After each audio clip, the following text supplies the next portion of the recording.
All right, I think we're live. Hello. Hello, we hope everyone can hear us and see us correctly.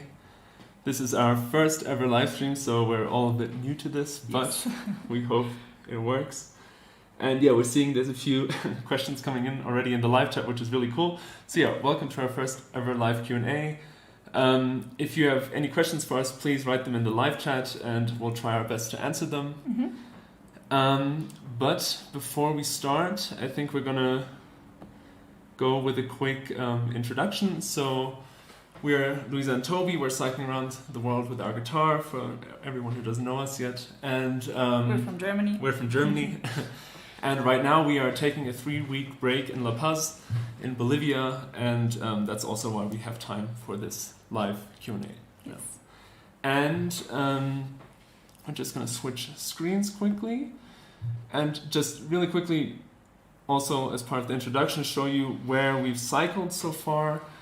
And what our route for the last almost 18 months now, actually on the at New Year's it'll be exactly 1.5 years now we've been on the road, what our route has looked like. So we've started in Austria, cycled a tiny little bit through Germany.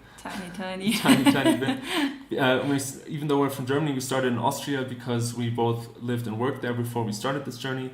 We cycled down the Balkans, through Albania to Greece, and then a bit through Turkey, before we flew to the United States, cycled across the United States, through Mexico, through Central America, and now we are cycling through South America, currently in La Paz, as I just mentioned. And the rest of our journey, in South America, we're going to talk at the end, or after a few questions, about what our upcoming journey is going to look like. But for the rest of, next 5-6 months. 5-6 months, we're going to cycle through the rest of South America to Ushuaia in Argentina, right at the bottom there. Yeah, to the end of the world. To the end of the world, yeah. Which it's literally called the end of the world. Yeah. All right, so then I'm just going to switch back to the webcam. And then we'll have a look at the chat and start answering some questions. Yes. All right. Celebrating Christmas at home or on the road. As Toby mentioned, we're in La Paz for 3 weeks now, meaning we decided to spend Christmas here. We're here for almost a week already now, and a few days ago we already celebrated Toby's birthday, and then also Christmas next week. And for New Year's we're going to be here as well. Because we just wanted to take a break anyway, and then I thought it's great to just celebrate all holidays at one place. It's just nice. And this is actually the longest time we've been in one place for over a year. 15 months or something. Yeah. The last time was when we left my dad's place in Greece, where we were for 1.5 months, 6 weeks. In beginning of November. So it's been a really, really long time since we've taken a proper break. Yeah. We've had breaks. We've had breaks like in Costa Rica. For those of you who've followed our videos through Costa Rica, or our travel videos in general. But then in Costa Rica, for example, where my friends came over, we traveled a lot as well through Costa Rica, so we weren't actually ever in one place. Yeah, so now we have an apartment here for 3 weeks. And are actually in one place. Yes. And we're working really hard on that's one of the reasons also we took this apartment for so long, not just to celebrate all Christmas and all the holidays, but also to work on the Peru documentary, which is ongoing, and I think we probably won't release before beginning of next year, early January, but it's going to be pretty cool. It's coming, and it's going to be long. I think it's going to be 45-50 minutes, something like that. So a nice film to watch. A proper film, yeah. All right, next question. We spent a lot on that one. Will you be coming to the UK? We don't know yet. The thing is, when we get back to Europe at some point, we don't know when, but we don't know yet how that's going to look. If we're just going to go straight back to Germany and start jobs again, or settle down somewhere in Germany. Yeah, depends on the motivation also. On the motivation, on the financial situation at that point. Or if we get back to Germany, if we do a tour of Europe before we go, or get back to Europe before we do Yeah. a tour of Europe before we go back to Germany. So if we do the tour of Europe, we will definitely go to the UK, I could imagine. Yeah. Well, it depends also if we arrive in summer or winter. Yeah. Because if we arrive in winter, we'd probably go do more a southern tour through Europe instead of a northern tour through Scandinavia and also UK. But maybe to sum it up, UK is really high on our list of things we want to do also because we have a lot of friends living in the UK which we'd love to visit. And yeah, I At some think point we're gonna definitely going to do a cycle tour there. through the UK. We just don't know if it's going to be part of this tour around the world or on a separate tour when we're Yeah. already living back in Europe. Yeah. All right. All what's right. Next, Argent- Argentina or Chile? Chile Both. first, and then Argentina, and then we're gonna Zigzag. kind of zigzag a little bit. Yeah, and we're actually, it looks like we might have some family visiting us in Argentina actually in March, beginning of March. So we might actually spend a little bit more time in Argentina than just cycling pretty much down along Route 40, which is the very common kind of route through Argentina. Upcoming dream country to cycle. That's a tough. So this is also what we're going to get into later when we talk about our upcoming route. But we're most likely going to Australia after South America, Pretty excited for that. and we're pretty excited for that, especially because we started not really planning a direct route through or in Australia yet, but just looking at a few trails we could cycle and so on. And yeah, it looks pretty cool. So we're really excited. So the idea is to probably cycle from east to west, so maybe from Sydney to Perth. Because we're going around the world from east to west, basically. Yeah. So, we're, as I said, pretty excited for Australia. Yeah, definitely. And then the thing is, after Australia, we don't have very concrete plans yet. It's just also because of COVID, so many borders are maybe not completely closed, but there are still restrictions, and it's hard to say what will be possible in 8 months' time. So we can't really plan that far ahead, but there are definitely a few more countries or even regions we're excited about. Japan, for example, is something I'm personally very excited about. I've been there twice already. Yeah, it's a thought going there. It's a thought, It's like exactly. Nothing planned yet. But I'm definitely looking forward to Japan if we do that. But there's not this one country we said this is the one we definitely need to go. We're excited for every country, basically. Yeah. Otherwise we wouldn't go there. Yeah. Okay. Hi from France. Hi. Which insurance do you use? We have a German, Austrian, Swiss, I think, No, insurance. I think it's only for Austria and Germany, but Or maybe Austria and Germany. It's called ProTrip, or in Dr. German, Walter. Dr. Walter in German. As far as we know, it's only for German and Austrian residents. It's similar in the things it offers to many other ones, like what's the bigger one called? The more famous Hanse Merkur. Hanse Merkur is also a German one, but I think that's available more internationally. But yeah, pretty much the reason we chose that one is because it's pretty cheap, especially compared to others, especially when going to US and Canada, because for Europeans or for many insurances, when booking, when traveling abroad and going to US and Canada, it costs a lot more because often the prices can be a lot higher if you do have to go to the hospital and so on. That's why they charge more. Yeah. And we're pretty happy with that. Yeah. Have you had? And maybe one more thing to health insurances, etc.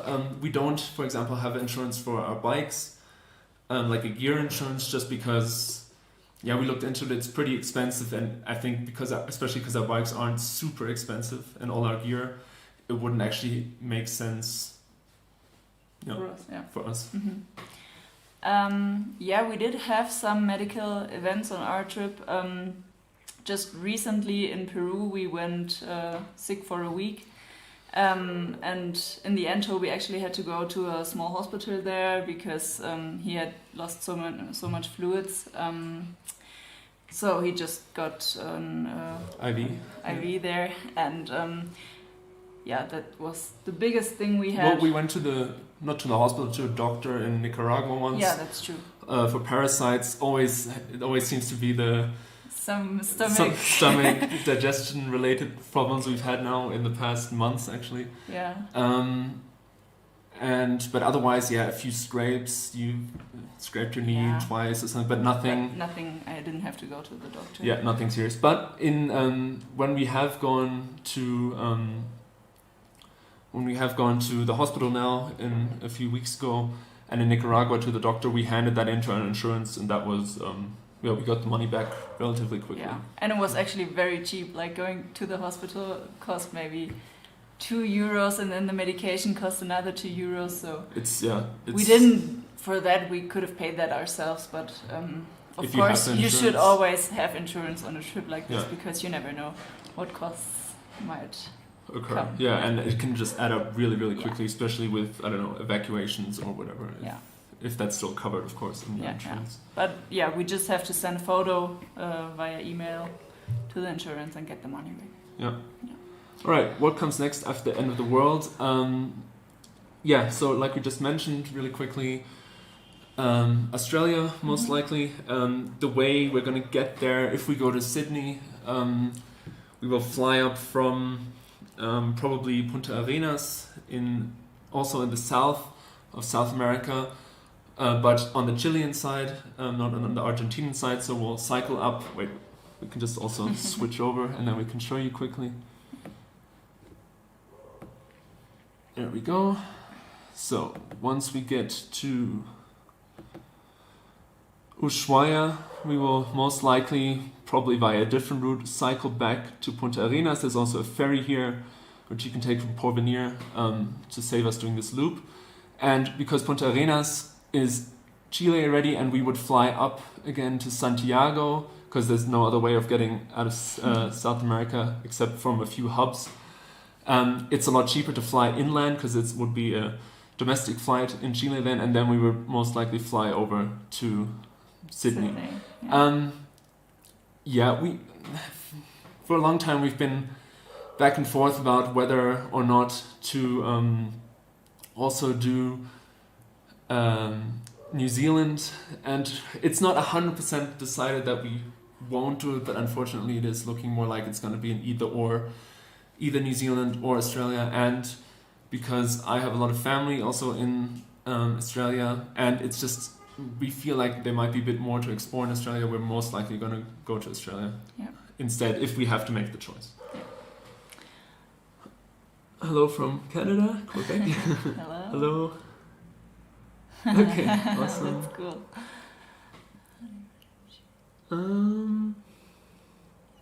How do you manage your video production routine? Well, for a long time now, actually, until kind of Peru, we have been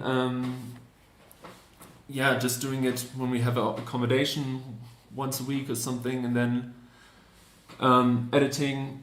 But especially in Peru now, because we've been cycling some really remote, and that's why recently we managed still to release videos every week, every second week. But if you've been following our channel, you might have seen it's gotten a bit dark. Well, not dark, but we've only been able to release something every 2 to 3 or even 4 weeks. And the reason is now in Peru, we've just been cycling some really remote trails, haven't had accommodation sometimes for more than 1.5, 2 weeks in a row. And then when we've had accommodation, the last thing because it's been really tough, which you will see in the upcoming documentary, the last thing we kind of wanted to do was edit. Yeah. So at some point we came up with this idea, instead of doing a video for every 2 weeks of cycling in Peru or 3 weeks of cycling in Peru, we'll do a big documentary at the end, which is a new format we're going to test, and you can all see if you like it. It's going to be a bit different, but I think it's going to be pretty cool. So and that's kind of how we've been managing it now, and might have to manage it also going forward, just that we do more documentary style videos that encompass more time rather than just vlog styles every 2 to 3 weeks. Because that is a lot of work, and if we take rest days, often those rest days were for our bodies but not for the mind, and especially now in Peru it was nice to not spend every rest day on the computer, so that was a lot nicer. And we don't because the question was also, do you shoot a minimum of hours per day? No, we don't. We film something if it's interesting. Yeah. Like on the journey, if there happens something interesting, and we of course film our bikes and gear and tips and tricks videos. So for this, we just have some ideas, and at some point when we're traveling somewhere, or if we have accommodation and we have time and motivation to film the video, then we do it. But it's not like we have to film 2 hours every day or something. Especially for our travel videos, there are whole days, a series of days where we don't film anything because it's just not as interesting, for example. And then there are days where some of our videos, even, I don't know, our Montenegro video is about 2 or 3 days because we only were in the country for 2 to 3 days. And actually a lot happened in those 2 or 3 days as well. So it really depends. Yeah. And when do you edit them? Yeah, when we have accommodation at the beginning, we also, or if it's an easy video, tips and tricks and bikes and gear videos are usually easier to edit than the travel videos. We also sometimes do it in cafes or restaurants if we're taking a break, but especially also in Latin America now, it's not really possible. Yeah. No, but it takes a lot of energy. Yeah. That's true. Process of Abmeldung. No, not really. We're still registered in Germany. Yeah, we're still registered both at the same address in Germany. But we told the Arbeitsagentur that we won't be working in Germany, so everything is cleared. And of course, we had to tell, or I had to tell the health insurance that I'm gonna be out for some time, and I just have to contact them when I'm back in Germany. Basically, Toby didn't have to do that because he used to work in Austria for the last years before our journey. And then I just registered, unregistered in Austria, and on paper moved back to Germany, and then we just got a contact. Everything is on pause essentially, but officially on pause. So we. Yeah, we shouldn't have any problems when we get back. But of course... No, go. It is important that when you're registered in Germany still that you have health insurance that's completely covering everything, because otherwise it doesn't count like a proper insurance, and then you would have to pay like a fine, like all the money you would have to pay. The insurance. Yeah, so you would have to pay it all back. Yeah. So that's important. But we do know from others that they unregistered in Germany completely and don't live anywhere, essentially. I don't know actually why we didn't do that. I think it did have some benefits also for unemployment benefits when we're back, or something that we... it's been a while, but that we didn't unregister there. Yeah. It had something to do with that as far as we remember. Did you face any uncomfortable situations in Central South America related to crime and traffic? Crime, no. Yeah, traffic, yes, especially now. Peru has been, and if you follow us on Instagram, you maybe saw our little bit critical conclusion to Peru. It's been the worst drivers, or most disrespectful drivers we've ever encountered now in Peru the last 3 months. And otherwise traffic, we've had a few close calls and bad situations, but no accidents, thankfully. And I think we should definitely be thankful for that, because when you follow enough other bike travelers on Instagram or so on, or social media, you do see enough people that have accidents related to traffic, or even, I think just recently, a few months ago, I heard of a fatality, which is just pretty sad.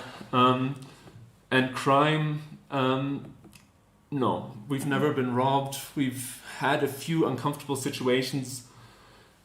One in Mexico where, we were invited to someone's house, to sum it up really quick, and then... He was drunk. And then when we returned and saw him later to stay with him, he was drunk and just wasn't very touchy, not a nice situation, but nothing like criminal.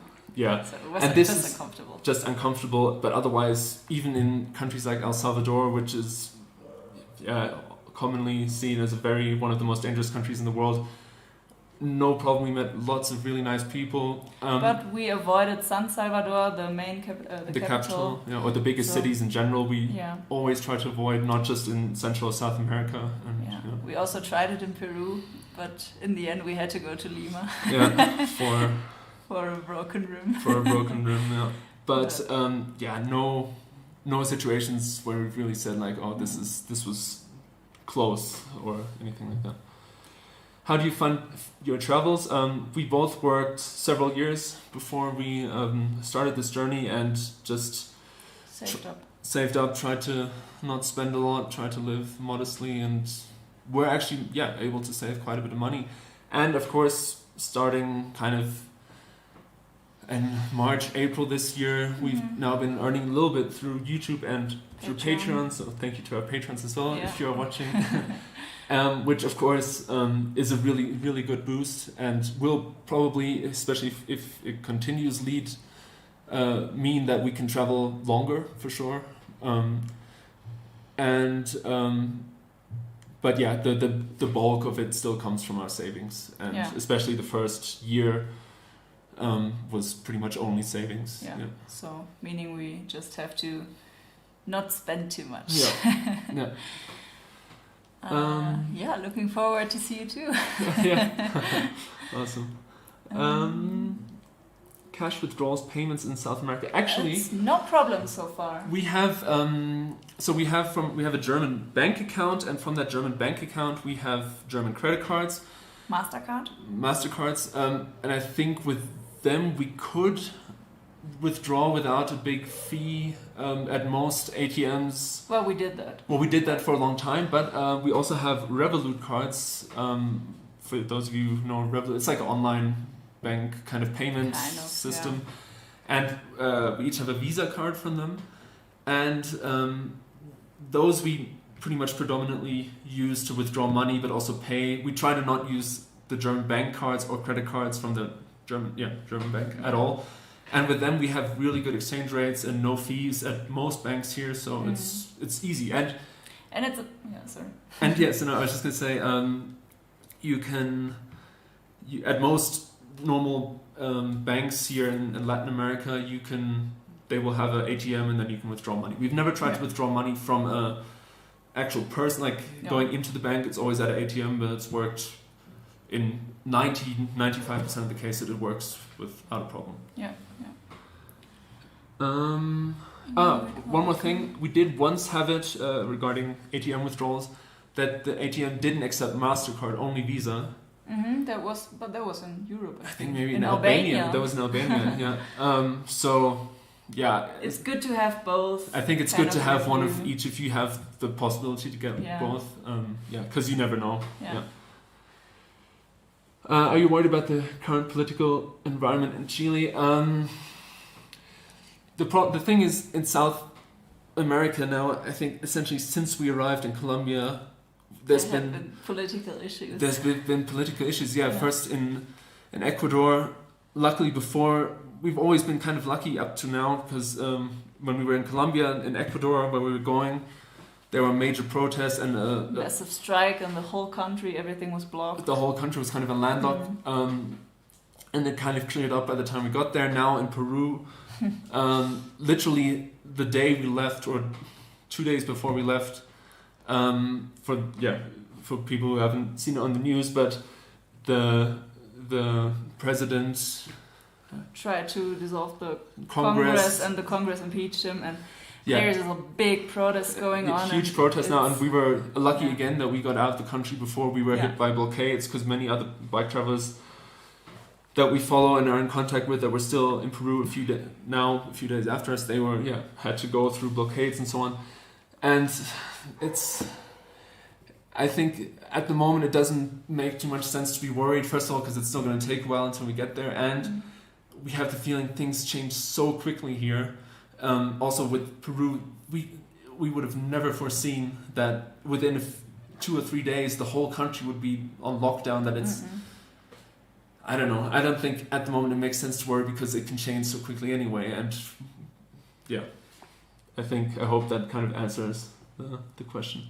Where were we? Thank you. Yes, our understanding of the world or humanity has changed definitely. A trip like this definitely helps to dissolve any cliches or stereotypes you have in mind, and most of the time we went out of the country and said, well, this was much nicer and much safer than we had expected. So we're definitely more open for every new country, especially. And just like in regards to people, just how open and friendly the vast majority of people are. I think just how much you would trust strangers. I think which maybe is also because we haven't had a really bad experience yet, but just your trust for strangers goes up so much, which you of course always have to be cautious, but I would have never thought that before the journey. We've slept in so many strangers' homes, and it has always been nice, and we've made so many friends on the way so far, and so definitely it changed in a positive way. I think once or twice, but really like maybe a handful of times, we've had situations where things have been worse than we kind of expected them, but then it's always been like an aspect. For example, like I don't know, now the traffic in the drivers in Peru or something like that, and it's never the whole something completely bad about a country or region or something like that. Planning to go to India. We already said that we don't really know where we're gonna go after Australia. There are some few ideas, but right now India is not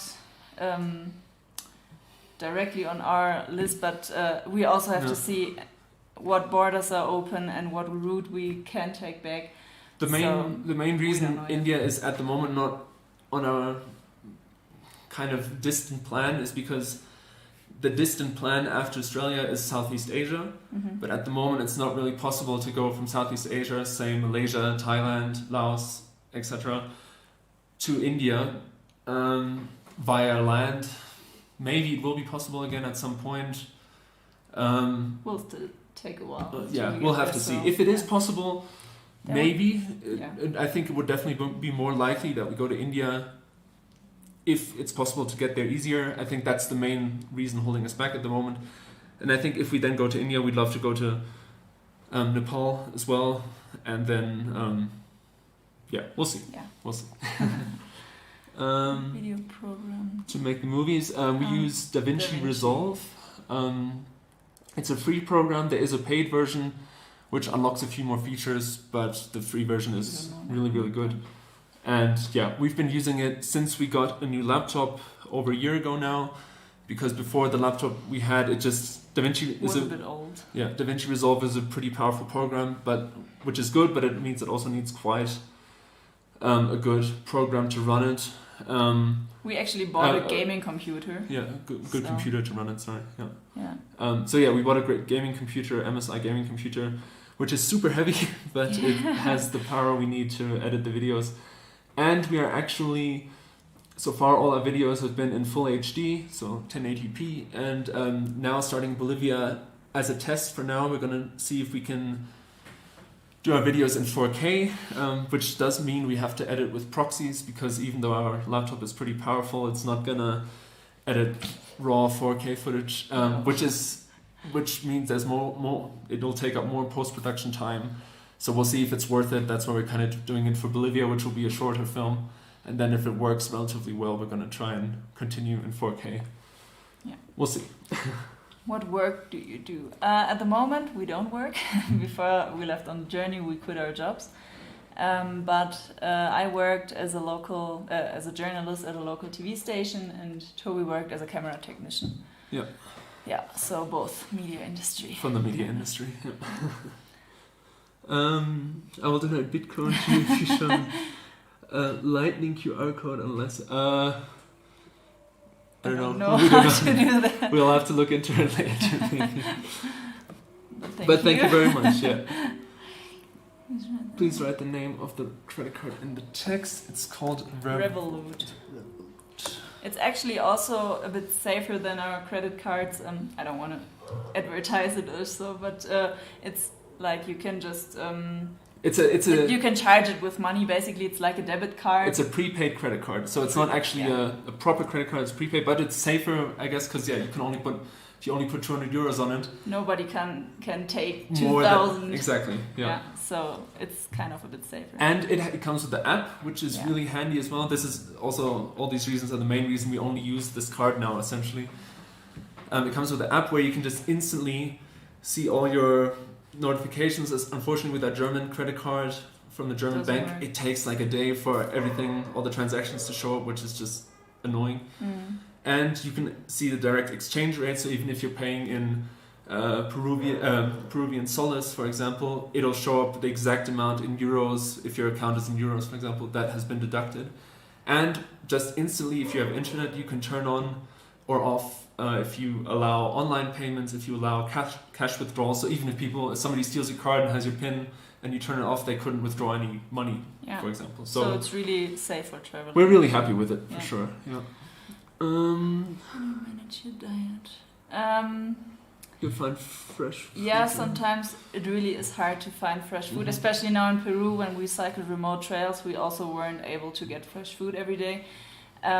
We always carry noodles, lentils, rice, quinoa, this dry stuff with us, and then some tomato sauce as well. So we have something if there's nothing else. And then if we can buy something fresh, then mostly we buy several onions because they last for a few days, and then veggies for maybe 2 days, so bell pepper or carrots or whatever we can find. And then just for snacks during the day or in the morning, we take some bananas with us, but they're also heavy. But yeah, there are days where we don't have fresh stuff as well, and then we just eat like oatmeal with water and no fruit in the morning. It's better with banana though.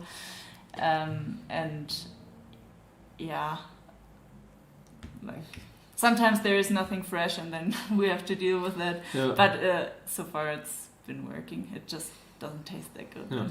You mentioned the nut mix, right? The nut mix. We also usually have a big zip bag of just peanuts, mostly salted peanuts with raisins and like a trail mix kind of, which we often just, especially now in Latin America, you have these stands where you just have these big baskets, or if you go to a market of peanuts and of raisins, and you get half a kilo of peanuts for €2 or something, and you just shovel yourself a big trail mix together. And then there's been quite a few, especially in the mountains now in Peru, quite a few evenings where I've just had nut mix, because then also when it's pouring, it was pouring a lot now after 3 p.m. or something in the mountains, and then you set up your tent really early, get into the tent, because if you get wet also it's dangerous because it gets so cold at night and nothing will dry. So then we've just been in the tent and eating nut mix instead of cooking. I can't see that anymore. We're kind of sick of it, so it's good in that respect as well that we have a accommodation now with the kitchen and can just cook. And we recently bought something else for Christmas now, so we have some other kind of food for the next few weeks. And if we're cycling through villages and there's like a small restaurant, then we, especially now in South America, we like almost always get a lunch menu, which costs maybe €2, and you get a soup, a big dish, and then a drink as well. Yep. So that's often rice. And if we found restaurants now, then we always go there. Yeah. Sometimes we even have 2 portions because it costs, like Luisa said, like €2. Have, I don't know, for €4 or €5, 2 big meals, and then like if we have that at 2 p.m. or 3 p.m., then we don't need any dinner. Yeah. And especially if we don't have too much to cycle after that anymore. Yeah. Have repairs or parts procurement been? I think there might be. Oh, do you speak Spanish? Well, I'm learning. Actually, now in La Paz, I'm taking a course because I'm not really getting forward by myself anymore. But yeah, my goal is to speak much better Spanish than I do right now.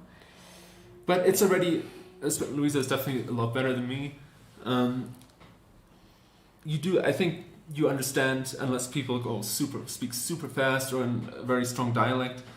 I think you do understand most we of it. we can communicate with people, Yeah. kind of. Yeah. Which is like it's important in Definitely. Central and South America because no one speaks English. It's like Spanish or nothing. Spanish or nothing. Yeah. Have repairs or parts procurement been a major problem in any country? So maybe Central America probably would have been tough for many things, but we didn't have any big mechanical issues there, so we don't really know because we didn't end up going to many bike shops. We did in San Jose, the capital of Costa Rica. We packed our bikes for our flight to Colombia, so there was several big bike shops, and we got the bike boxes and everything, and they look pretty decent. Generally, I think no matter in which country you are, if you're in the capital or in a bigger city, you will find something. The problem is more than outside of the cities. But in Colombia and Ecuador, because they are really big cycling countries, they have a really big, especially road cycling, but also mountain biking kind of culture. No matter how small the town, was a bike shop. There's a bike shop, and with everything. With everything, like usually pretty good bike shops. Yeah. Peru now has been tougher, especially in the mountains. There was nothing. At some point, we were a bit worried that our brake pads might wear out because we were going downhill and uphill so much. And we didn't have any spares anymore because we used them up. Yeah, and there just were no shops anywhere to find. But then my rim broke and we were close to Lima anyway, so we took a bus to Lima and there we got new rims and new brake pads. So we were kind of lucky that we were close to Lima. But Lima, for example, like you actually have this, well, in the more high-end part of town, you also have several high-end bike shops. You have specialized, specific bike shops, trek bike shops, giant bike shops. But then you also have in more the market kind of part of town, you have a huge bicycle market. It's literally like a supermarket. Only for bikes. Only for bike parts. Yeah. And you get frames, you get suspensions, you get every component, also high-end components, everything you need, modern one-way drive trains, everything, group sets, and also for a relatively decent price. If you buy knockoff stuff, which we mostly do, because if we buy brake pads, it doesn't really matter too much which ones we get. It's really cheap if you buy brand components, Shimano, SRAM, whatever. It's usually 20, 30, 40% more expensive than if you, for example, buy it online in Germany or probably in the USA or something like that. Yeah. So no, there hasn't been a major problem. No, we tend to not a major problem. Yeah, no. Sorry, just some. We just keep talking. Okay, we have to go a bit quicker. Traveling for a long. No, we don't get any support from the Arbeitsamt. No. Are you thinking of publishing about your trip when you're through? Well, not really so far. We both like writing, but right now there's not the plan to write a book about this. But Luisa recently wrote an article for, if you're in Germany or Austria, I guess, for the Bike Bild, which is the bike magazine for the Bild-Zeitung or Auto Bild. And we had a photo of us actually in the December edition, which is out now, so you can grab that if you're in Germany. I really enjoyed that writing. Yeah, so. And Luisa wrote a big article, and it's coming out in February. In the Bike Bild. Yeah.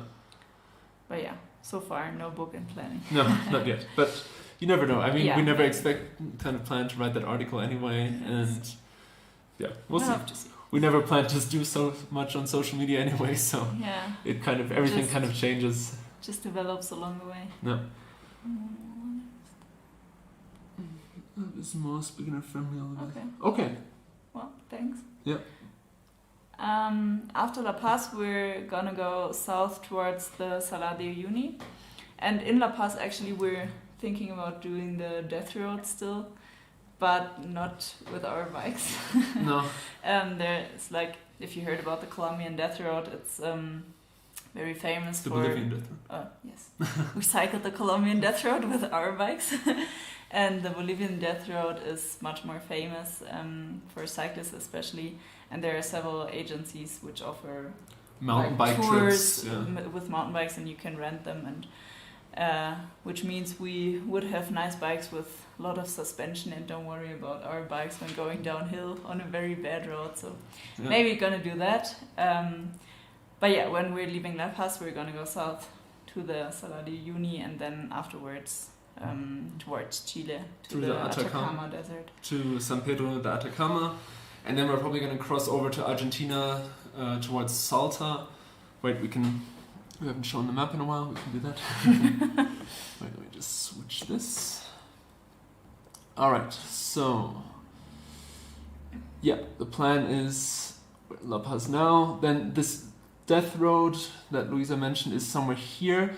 And also the reason why we would probably do this as a day trip with an agency, not only because we get mountain bikes and it's going to be a lot nicer to cycle, is because it would be, as you can see, quite a detour. And what you can't really see on this map is it goes down like 3,000 meters into the jungle here. So that would be a huge, not just detour, but kilometer-wise, but also elevation-wise. So yeah, we're not so motivated to do it if we were to do it as part of our route, but if we do it as a day trip now while we're still in La Paz, I think the motivation is there. So. Yeah, it would be cool.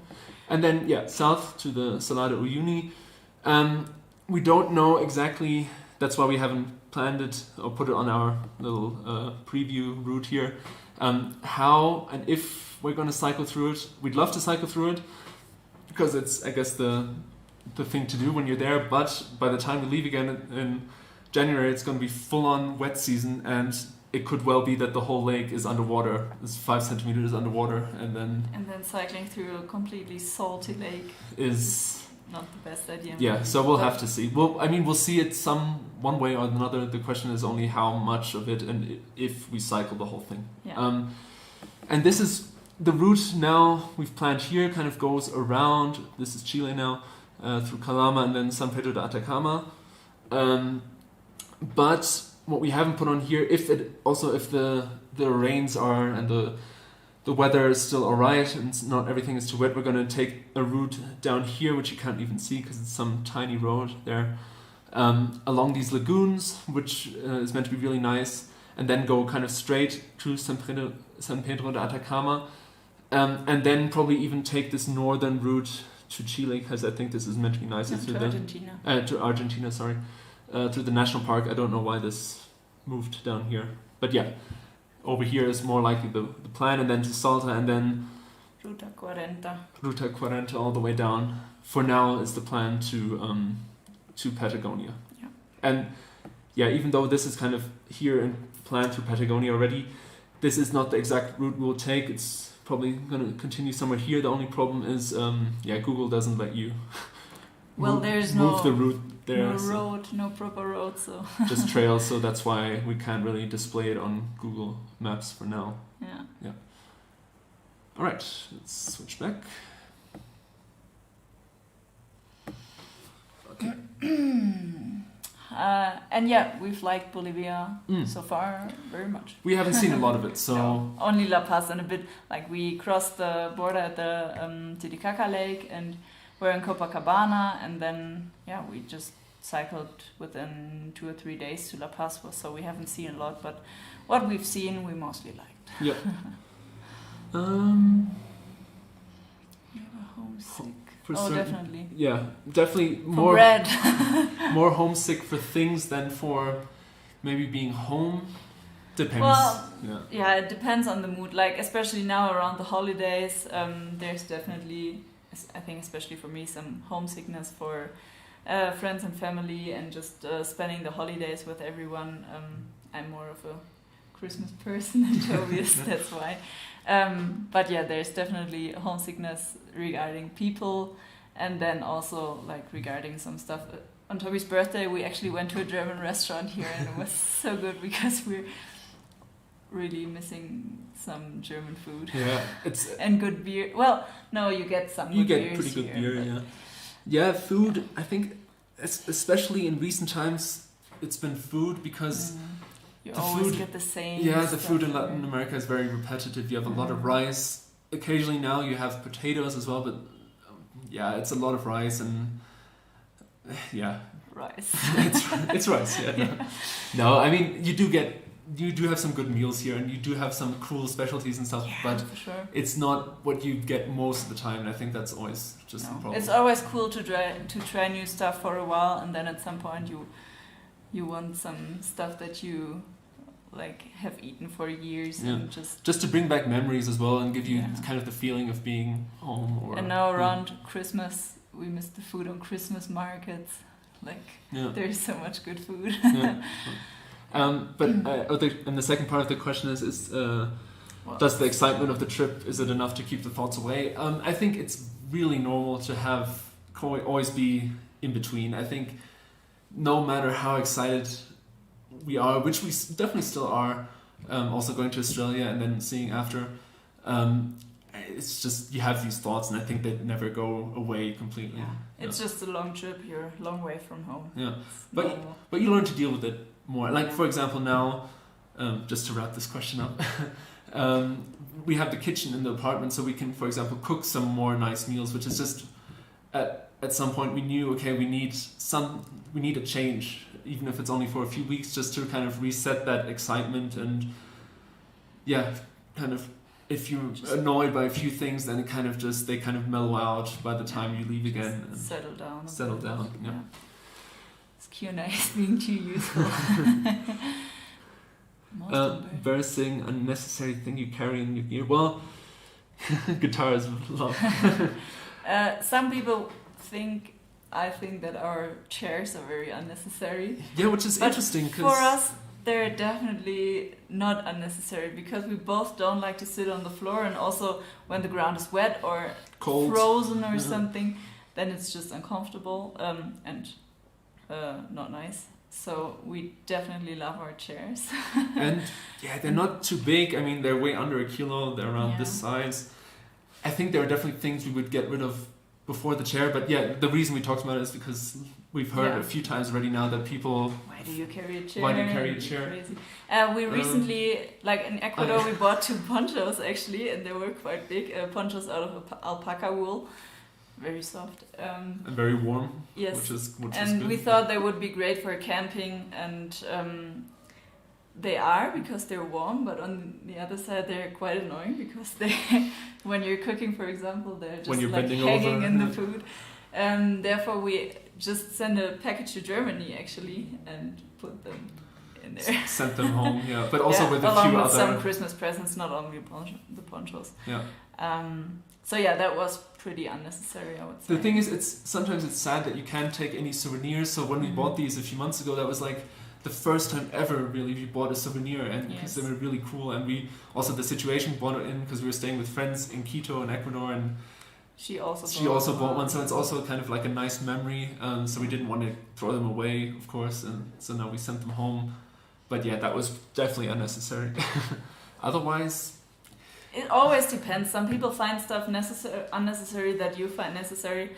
Our cooking setup is pretty big for people that have seen our cooking videos. But it's not. We enjoy cooking, so for us it's not really unnecessary. But it might be very unnecessary and embarrassing for other people. I think meanwhile there's nothing that we find so unnecessary that we would have gotten rid of it by now. I think we still carry a lot, of course, much more than many other people. But and embarrassing stuff. I don't know. I don't think there's. The laptop is embarrassingly heavy. It's crazy. It is, yes, and I have to carry it. Yes. All right. It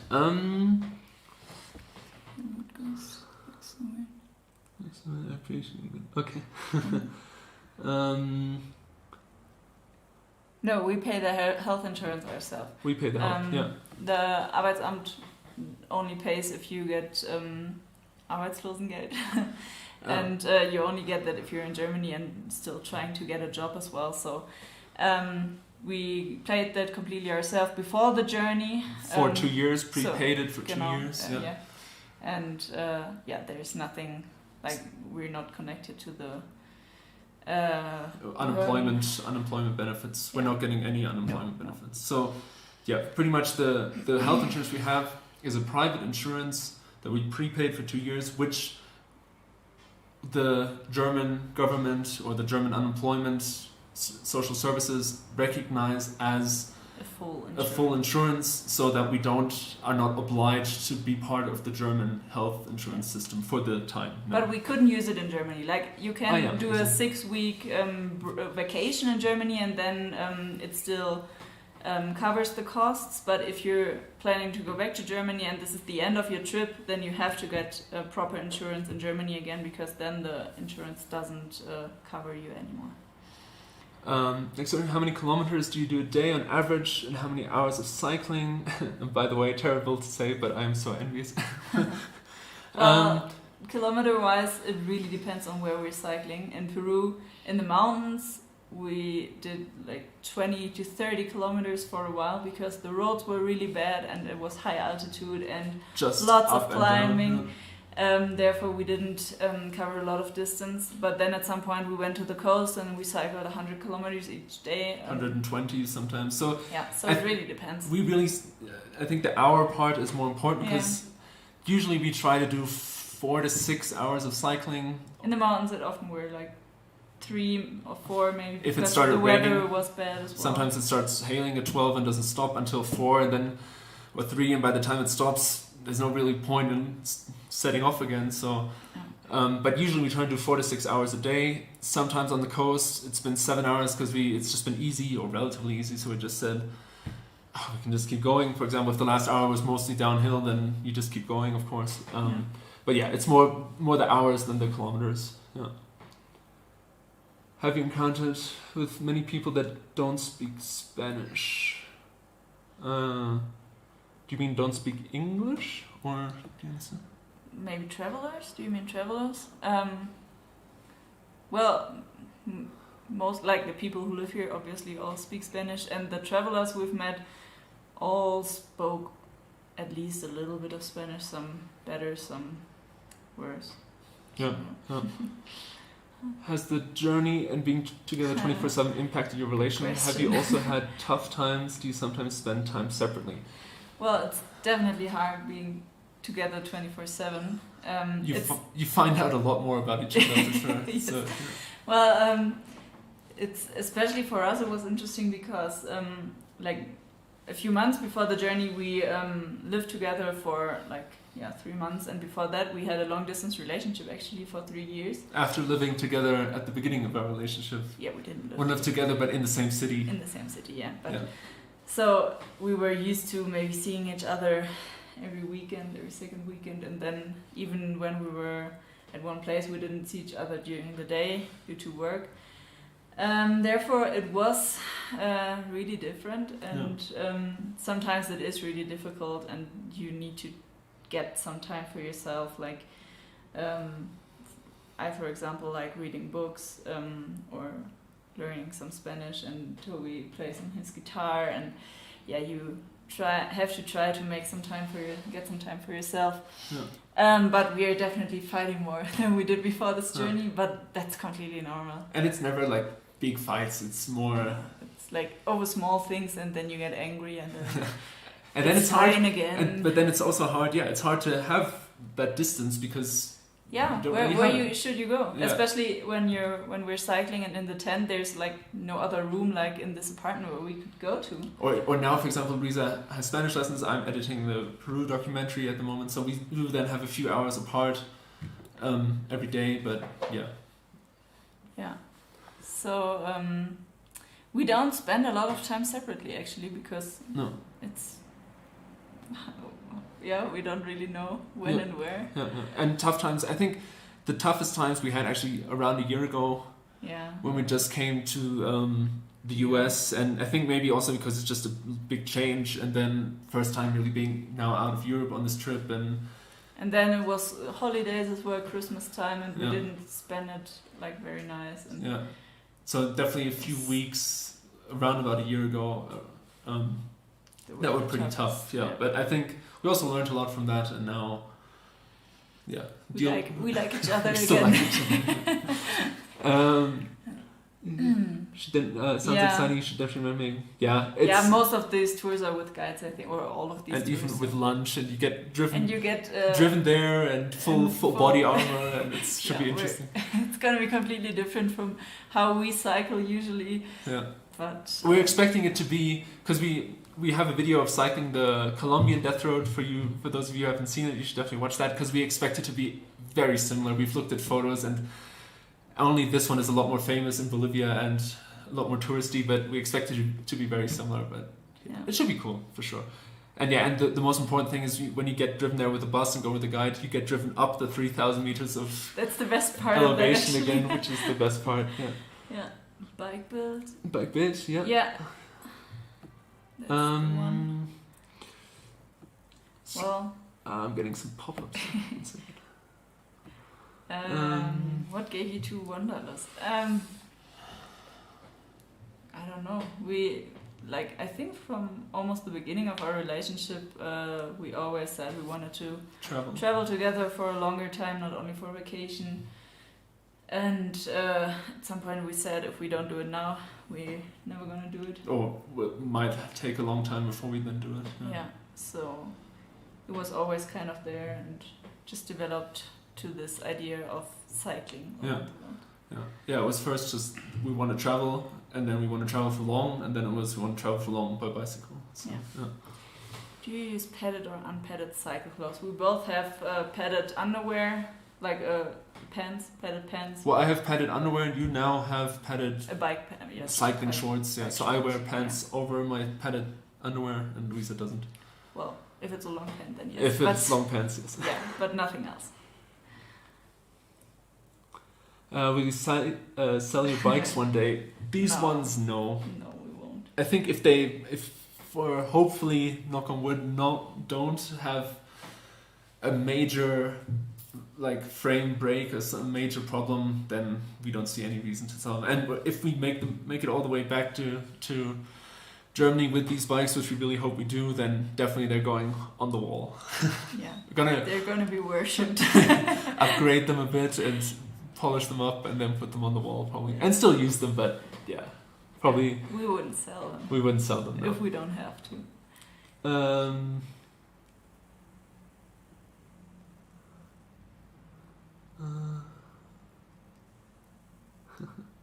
Sorry, reading lots of comments. Thank you. Have you experienced problems with dogs attacking you during cycling or camping? Yes, there are a lot of dogs, and they all hate cyclists. Yeah. It really started in Greece, I think. There we had lots of bad dog encounters, and especially back then we didn't really know how to deal with dogs, and it frightened us a lot more than it does now. And then it continued.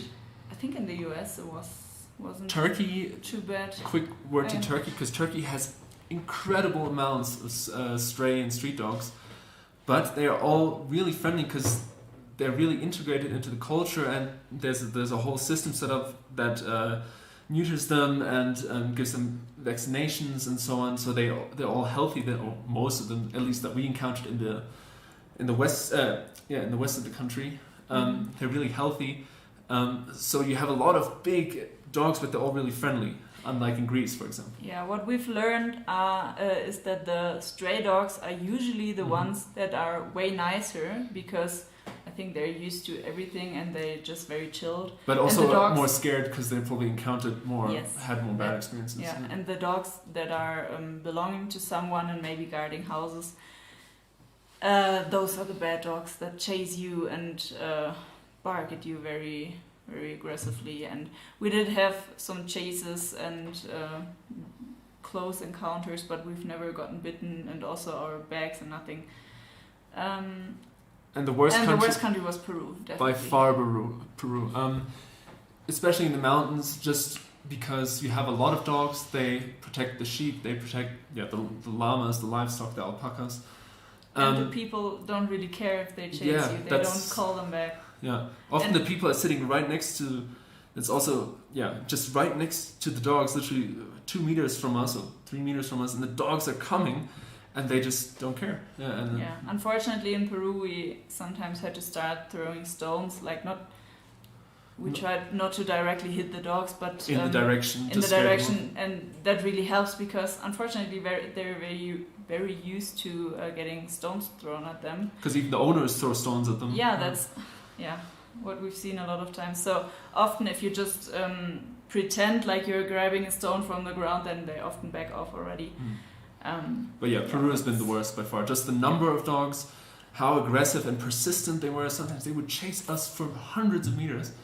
And and they were also not small, most of them, because they were sheep dogs or something like that, or shepherd dogs. After seeing so many countries, do you want to return back to the strictly regulated rules, high taxes country? Well, that's funny because actually yes, we learned now that we kind of almost miss the structure. A bit more structured and on point kind of life, because for example, especially we sound really German right now. Yes, we learned that in this thing we are very German. Yeah. Like for example, in South America, like we feel like everything is not very structured, and if someone says he's there at 9 and he's there at 10, and well, not just people, but also just whole opening hours, for example.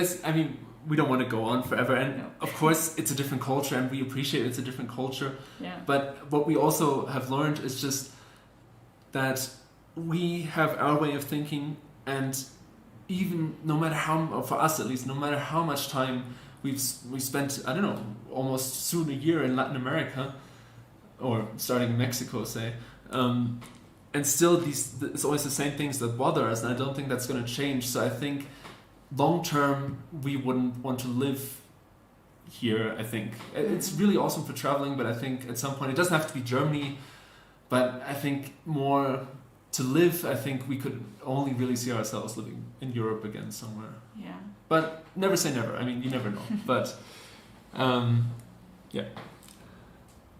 but yeah, high tax country, of course. Yeah, it has drawbacks, but it also has certain benefits. No English, no Spanish. From the country. No, okay. actually, we only met people who either spoke English or Spanish. Well, Quechua or. Well, yes, but they usually also speak Spanish. Speak Spanish. Yeah. Sometimes it's bad strong bad dialects, fast. I think the speed is often more the problem than anything else. That I think most people that when we try to speak Spanish with them, they will slow down for us and maybe even overpronounce it. Not everyone. But not everyone. No. Yeah. Hello. Do you think of bikes that use the pinion gearbox? Well, for us, it's they're definitely very good. But for us, it's we like to go with just simple chains because they're like easy to fix and we can fix them everywhere. Or derailleur setup. Yeah. I think. I mean, if you've seen our bikes and gear videos and our bikes reviews, we've talked about this a few times, but I think there is two ways. Of course, what we always try to say is you can travel by bike in any way and on any bike, but there's two kind of major philosophies. Say one is go as simple as possible so that you can fix your bike anywhere, and you might have to do some more repairs and more maintenance on it, but you can more or less get it fixed anywhere. And then the other side is you get a high-end bike with a pinion gearbox or roll-off or speed hub or other more high-end and complex drivetrain setups, and then most likely it will last for a really long time. You have to do minimal maintenance and so on, but there is always that possibility that if something goes wrong, you are going to be stuck and screwed. We actually, on 2 occasions now, we've heard or seen, personally encountered this. There's one other couple, a German couple also we follow on Instagram and YouTube, that cycle with pinion gearboxes, and one of them broke, and they ended up actually getting new bikes, maybe also for some other reasons we don't actually know exactly, but the point is the pinion gearbox broke and it couldn't be fixed, so it had to be, the options would have been either send it into Germany and wait and get it back, or get a new bike or something. Yeah. And from another cyclist we actually cycled with a few days in Peru, he had a bike with a roll-off speed hub, which also broke. And he also decided to get a new bike. He now has a very relatively basic hardtail mountain bike, which is also good for the trails he kind of cycles. And yeah, he ended up sending his bike with the broken roll-off speed hub back to Germany, and it's no, he's from he's Netherlands. from Holland, back to Holland, and that's waiting for him there now. Yeah. So it's For a long trip like this, we feel like it's better to go easy, like with a simple setup. But if we're back in Germany at some point, or in Europe at some point, and then get new bikes for maybe bikepacking, I think we would vacations, then we would get different bikes. I think if we're back in Europe and we get new bikes, we would most likely get a hardtail mountain bike, so suspension at the front. Maybe, and if we build it ourselves, then maybe put a roll-off in it, just because it is nice to have that minimal maintenance and the ease of shifting, and with especially when you get it with the belt drive, no more chains to replace as often, at least, and to lube and etc. And then if we mainly by the time we're back, we'll probably mainly do tours around Europe for the next couple of years, and then we use it there. If something happens, you're never far away from being able to fix it. Yeah. And why we would probably, I mean, nothing is set in stone, but probably get a roll-off or a internal gear hub instead of a pinion gearbox, which is at the crank of a frame, is that if, for example, you are in South America with this roll-off and it breaks irreparable and you have to send it in, you could, with relatively minimal effort and relatively low price, set it up again if the frame has a derailleur hook to a derailleur setup. So you could keep cycling with the same frame or same bike more or less and just send it in the rear wheel with the roll-off essentially. Yeah, I think that would be the main reason we would probably go for a roll-off or a gear hub. Yeah. Sorry if that was quite a long answer. Yeah, that's true. It really helps to just stop and interrupt the chase of the dogs. I'm just going to read out the question so everyone knows. The one trick I've always used for dogs is just stopping.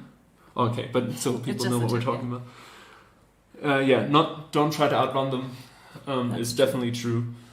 It really irritates them as well. Yeah, if you just stop, most of them are just don't know what to do now.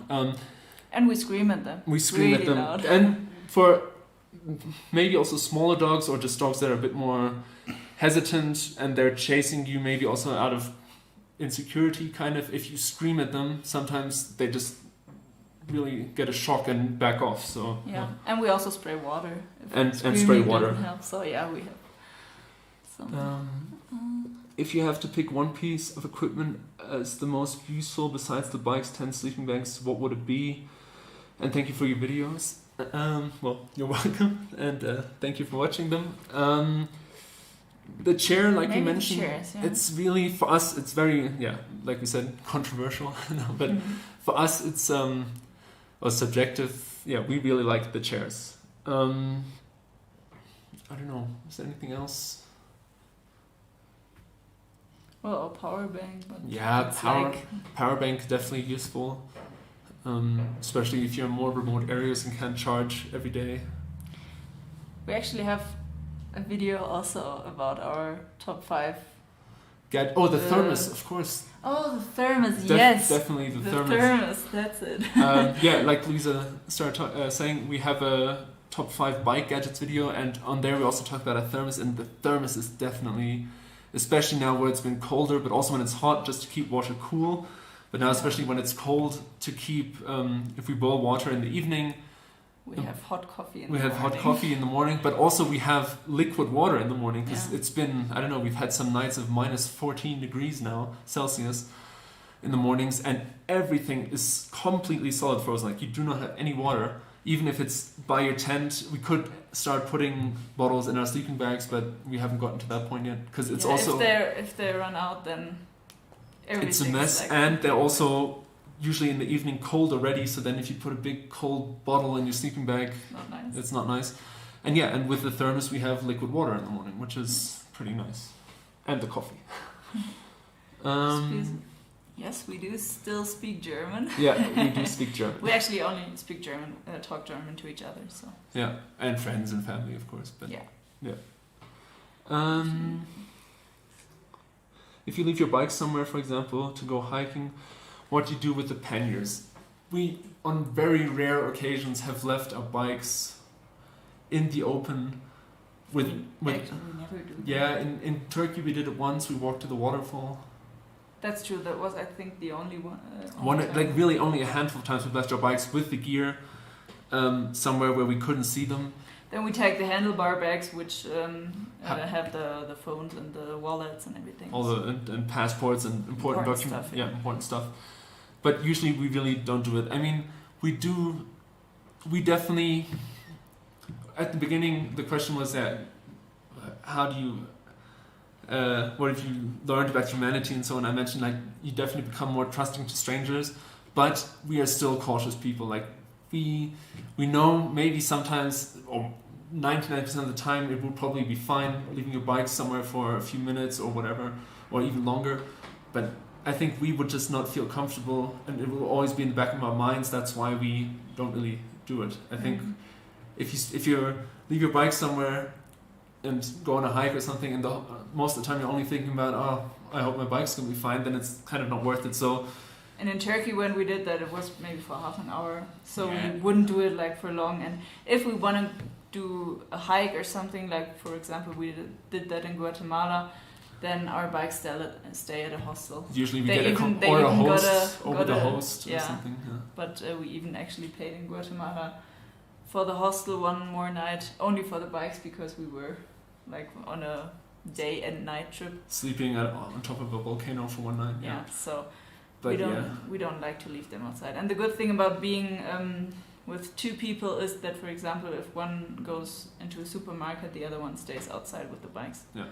So yeah, most of the time it will probably be fine, but for us, yeah, we don't feel comfortable with it, and then there's no point forcing yourself to try to deal with it. So. The thing is, if everything gets stolen, then we do have a big problem. It's a big problem. Yeah, it's just a big hassle. Yeah.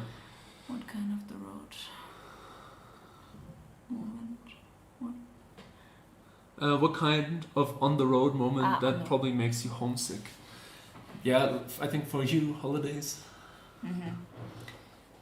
Not birthdays, just like Christmas. Christmas is the only real time, and just I don't know, there are just some situations where you're maybe frustrated because some days are going not so well, and you just think, oh no, I just want to go home. But there was this time in Peru now where we were in the mountains doing something, and for several days it's just been pouring every day, and for some reason we kept getting stuck in these hailstorms, and then you at some point you're really like asking yourselves like, what are we doing here? Why are we doing Why are we doing this? Yeah. But this is not like really being homesick, it's more like only frustration. So. Yeah, but then the natural thought is sometimes like, why are we doing this? Which sometimes goes to the natural thought of, should we go home? Should we go home? Do we still want to do this for so long? But it's usually just a very fleeting moment. And yeah. So yeah, that's that. How do you guys defend yourself? How do you guys defend yourself from potential attacks from humans or wild animals or thieves?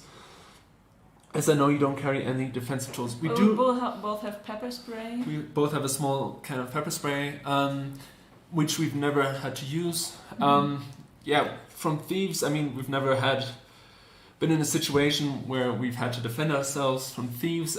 We do sometimes, especially in cities, if we're going out in the dark, one of us will take the pepper spray with us. But yeah, like I said, we've never had to use it. Wild animals. Dogs, stones, water, screaming.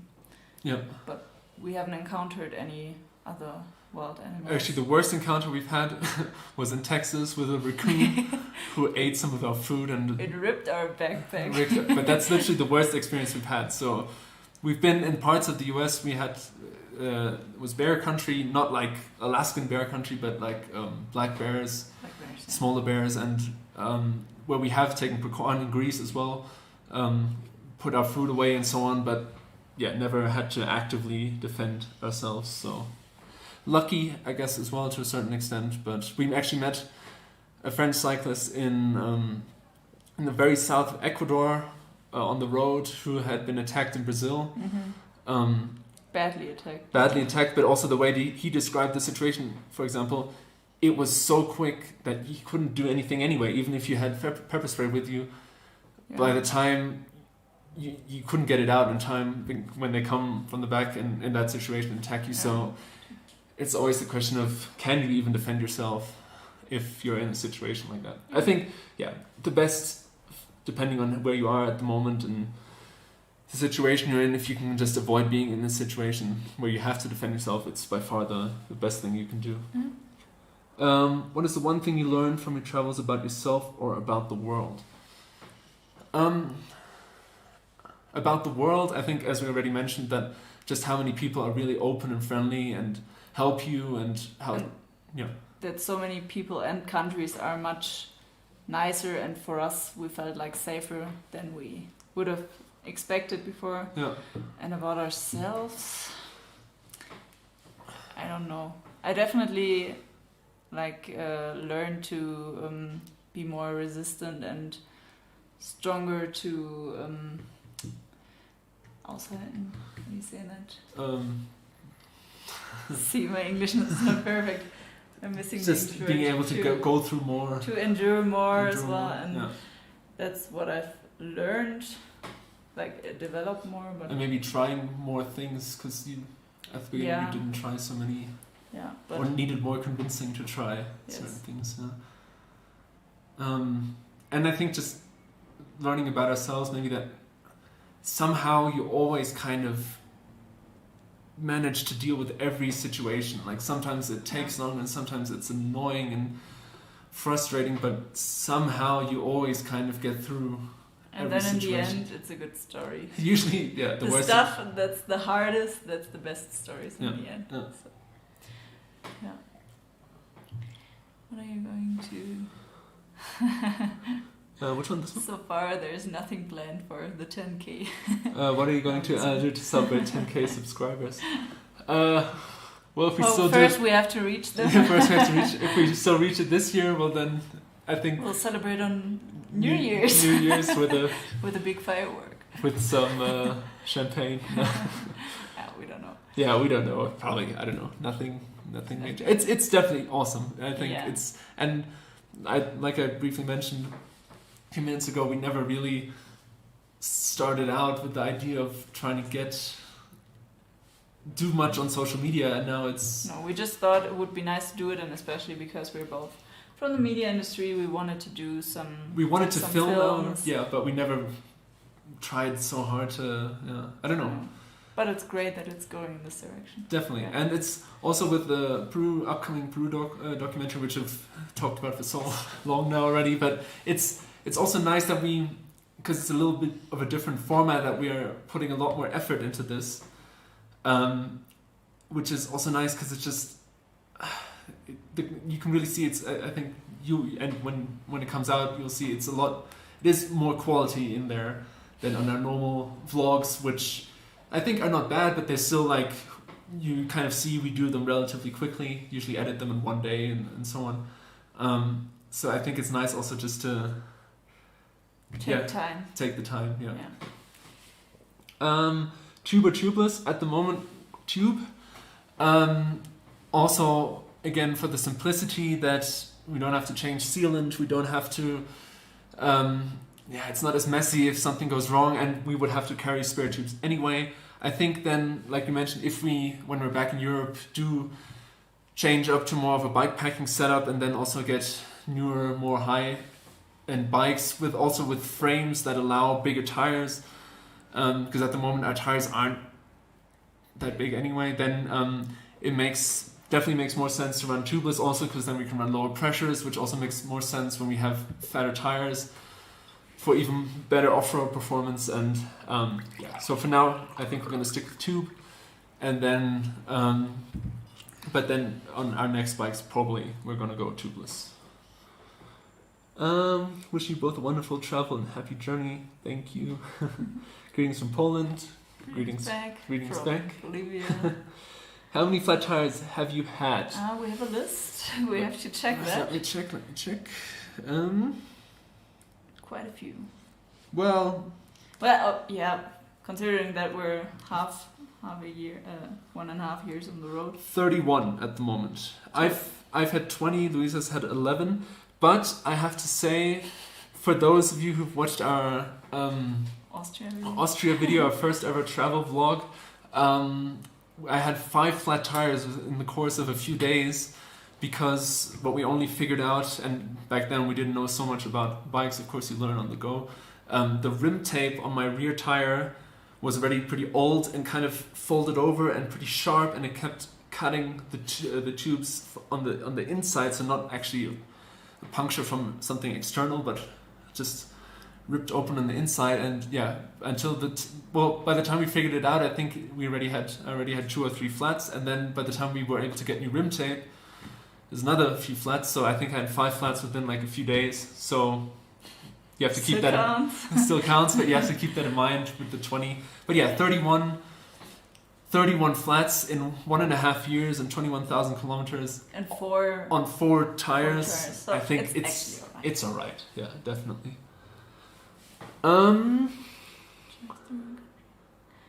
If you were able to drive through one country again, which one would you choose, and which country would you not do again? Well, we definitely want to do Turkey again, because we only cycled the western part of Turkey, and then we only had 3 weeks there, and then we flew to the US. So we definitely want to cycle the east and just the middle of the country.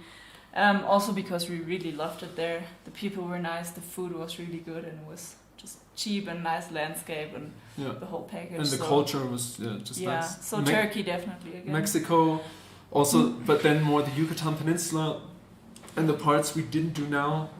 I think in general we have to kind of divide this up into like 3 categories. The countries we really want to cycle again, for example, like Mexico, Turkey, US as well, just because there are many parts we didn't see. And the main reason we want to go back to these countries is because there are just many parts that we didn't see. Then there's this majority category of countries that we enjoyed, but we wouldn't have to go back at least anytime soon because we saw most of it, for example. We feel like we wouldn't discover much more if going there again. Or maybe in a decade again or something when things have maybe changed, or then with a different setup. For example, also Mexico, we might do Baja again, but if we do it in a bikepacking setup and then do the Baja Divide Trail, then it would be completely different. Exactly, it would be a different experience. So the majority of these countries will be countries we enjoyed, but we wouldn't have to go back for now. And then there's a small category of countries, which we don't really see ourselves ever going back to. Unfortunately, Peru is one of these. Maybe not mostly, but partially also because we did see a lot of it. We spent 3 months there now. We saw a lot of the country and traveled very slowly, but also because if you've seen our conclusion on Instagram on our post, and as you will see in the Peru documentary, there were just several things that we didn't like and that really started to annoy us after our 3 months. At the moment we don't see ourselves going back at the moment. A lot of Central America falls into that similar category, not necessarily because there were many things that we didn't like, but just because many of the countries were small. We feel like we saw a lot of them, but then there were also a few things that we didn't like, so probably wouldn't go back for any time soon. Let's put it that way. Love following your trip, amazing adventures. Thank you. Thank you. Are you going to go on a bike trip for your honeymoon? Probably. I guess so. But we don't know when or where. I mean, probably not before we're back in Europe, so... Yeah. First we gotta marry, so... First we're gonna get married, so... How much money do you spend on average per day? Do you make a list of expenses?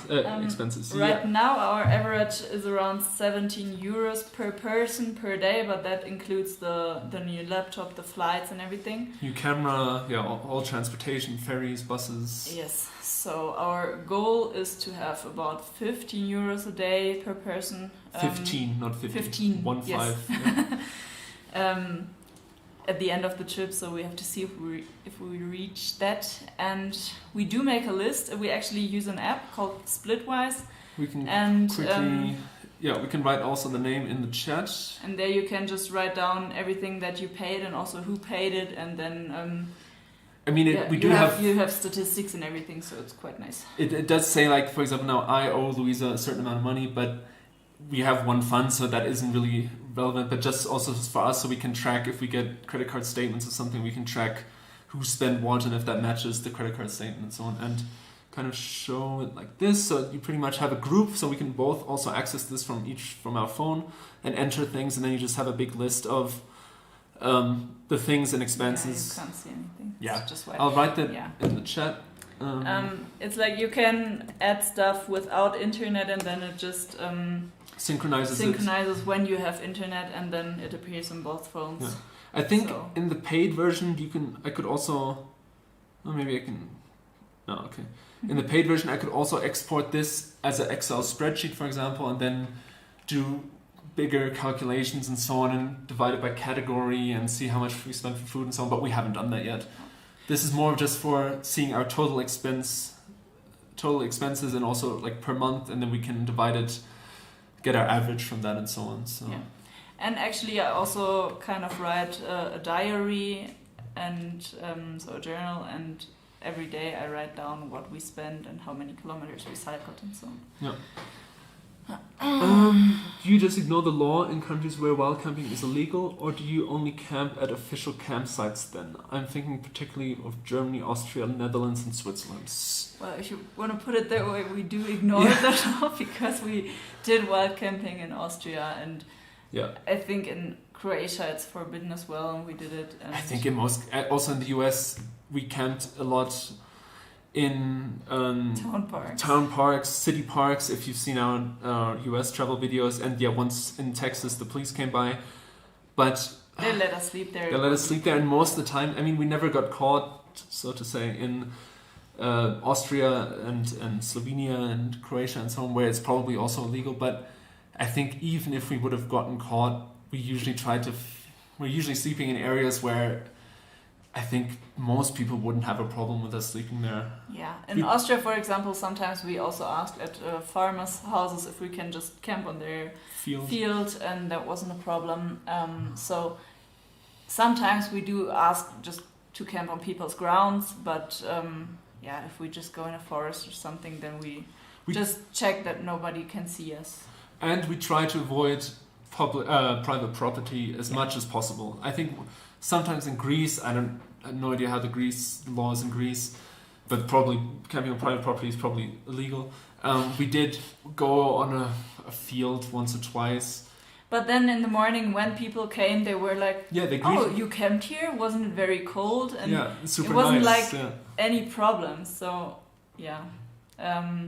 in Germany we didn't camp because we only cycled this tiny part, but we would probably. It's probably the same as in Austria. And actually in Austria, I think in the Steiermark, we read back then, if you're not camping in a closed township, it's actually legal. I think it's the law. The exact law is there is no law, so technically it's not illegal. It's like a gray zone. Yeah, it's like a gray zone. And actually, when we cycled in the Steiermark, which is a state in Austria, and you go into a town, there's usually at the beginning of the town a no camping sign, which kind of would suggest that otherwise it would be legal. Yeah. What are your best moments of joy on your journey so far? What are some of the most humorous experiences? So a great moment was in Croatia when we first reached the ocean. Or actually first saw the ocean. Like from the mountains. Because it was just a great feeling to reach the coast.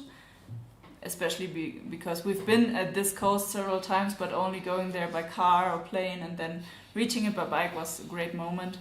Reaching my dad's place in Greece. Yes, because that was big the milestone. first big milestone, and then Monument Valley and the US was definitely. Also arriving in the US, it's usually these big moments that also bring the big moments of joy. Yeah.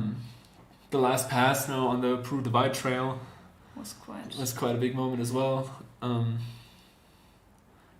Moments like, just seeing, I don't know, when my dad came to visit us now recently, or just awesome landscapes. For example, just like the Monument Valley. Monument Valley, when that you really was just like, whoa! I've never seen something like that before, and then cycling through that, it's that's pretty cool. Yeah. And most humorous experiences.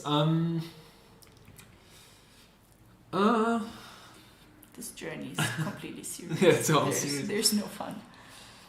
I don't know. I don't know. For example, when we met, maybe not humorous, but like we met this Dutch cyclist that we just talked about in Peru now a few weeks ago, in the middle of nowhere. I mean, it was a trail, kind of like a known biking trail, but still in the middle of nowhere. And then at a river crossing, you pull up there. I haven't seen any cyclists in weeks, and then you just in the middle of nowhere you run into a cyclist, and it's just I don't know, kind of like a funny experience. Yeah.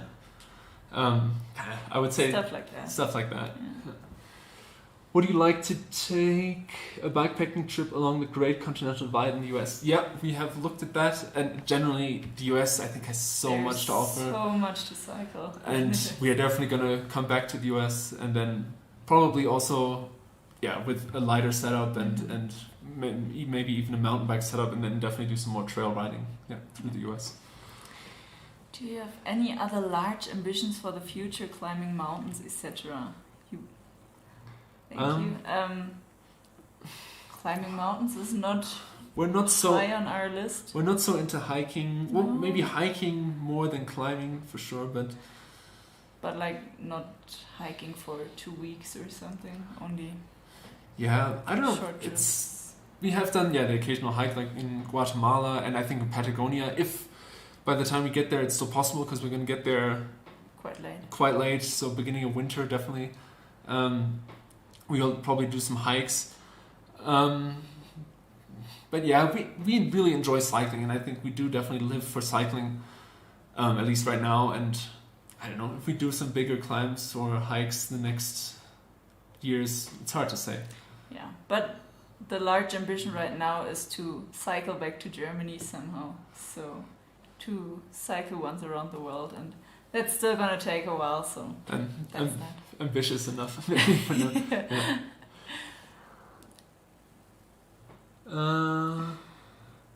I'm not sure if someone asked the question already, but what are your overall travel plans for the following months, years?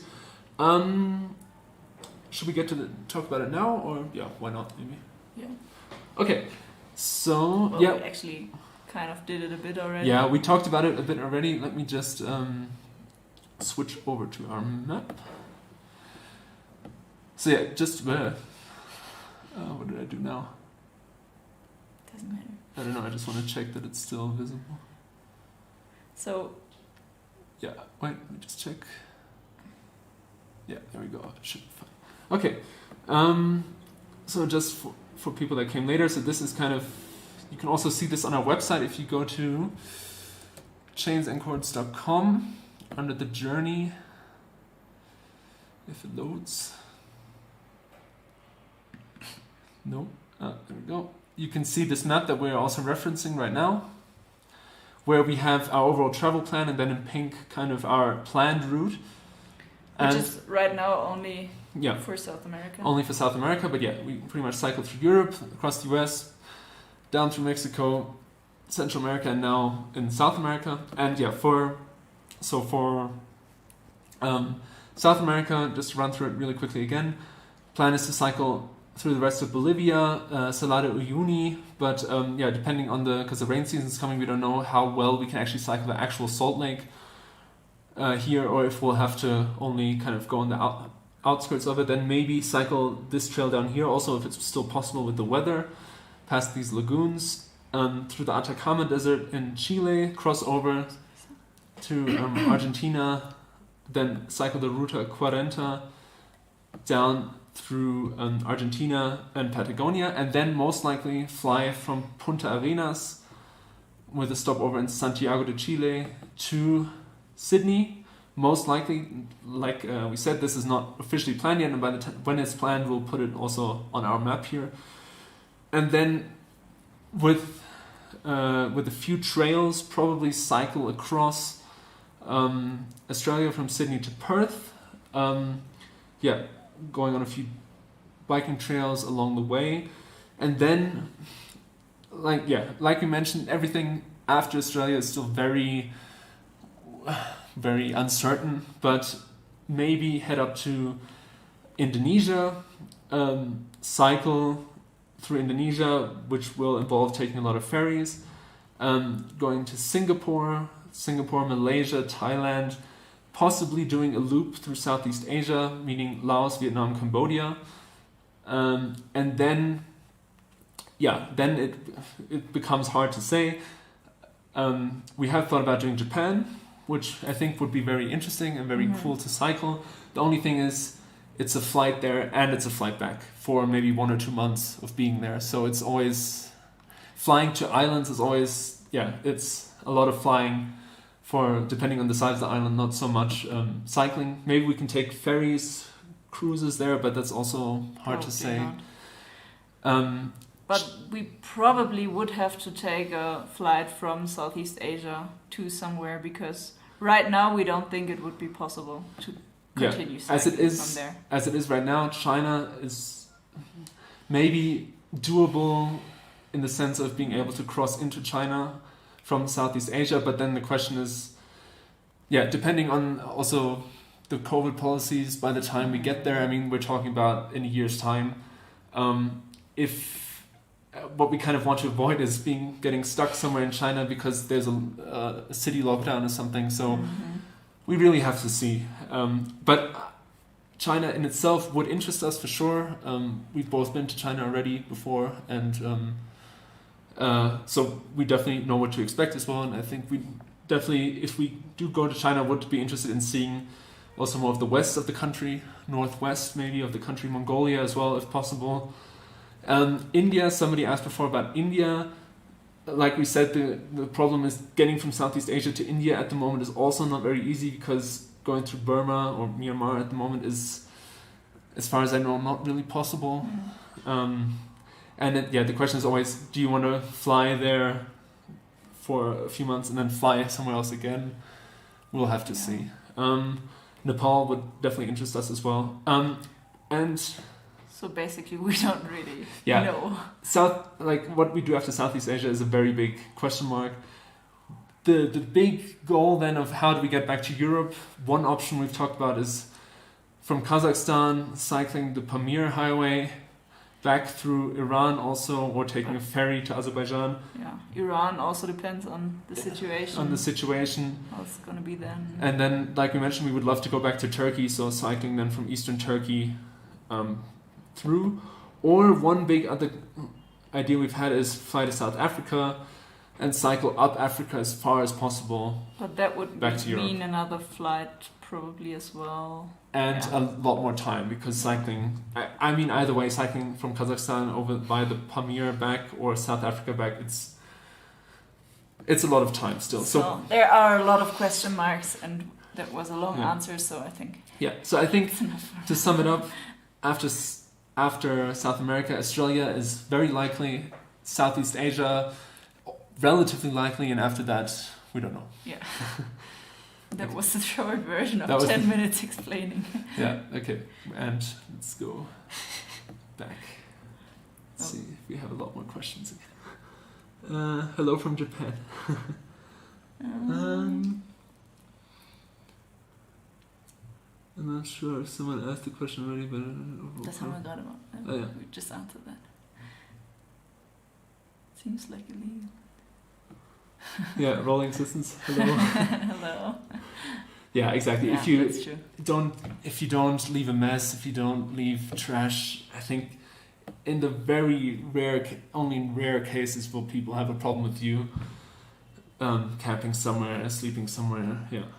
Are you ever worried about theft from your bike or bags while you sleep, or if they're unattended? Like you mentioned, we rarely leave them unattended. When we're camping, we always lock them together. We take the panniers with the most important stuff, like the laptop, for example, into the tent, like in the abscess, and the handlebar bags as well. And then, if it's not too windy, we put our tarp over it. We have a 2 by 3 meter tarp, so we can cover the bikes almost completely. And this tarp is very loud, so meaning if someone would go and try to take something from our bikes, then we would definitely hear that. Probably hear it. Hopefully. Sometimes you sleep like rocks, so you never know. I would wake up. But yeah, that's our protection system essentially, and yeah, so we're not too worried about it, and yeah, like we said, we've never had anything stolen, so I think we are cautious. We are cautious, but I think it's also, of course, a lot of luck. Yeah. Will you support Argentina or France in the World Cup final? Ooh. Well, we haven't really followed this World Cup. I guess being in South America, we gotta go with Argentina, yeah. We've seen some videos or some stories of other bike travelers we've been following that are a bit ahead of us, and they've been in Argentina now for the last games, and it's just been absolutely crazy what we've seen. It would be cool to be in Argentina right now, especially if they win, but... Yeah, I think Argentina. Argentina, I guess. But France. But we have to say we're not super big into football, so it's... Not at the moment. Luisa's a bit more, but yeah. You're invited to the US, see me in Seattle. Thank you. If we ever come back there. Yeah. Have you had any major problems getting stuck in snow or on icy roads? Well, yes. One time after the Grand Canyon in Arizona. In the US, we had to stay in accommodation for 3 nights. 3 nights, but first we had a very big storm with like 80 kilometers per hour winds.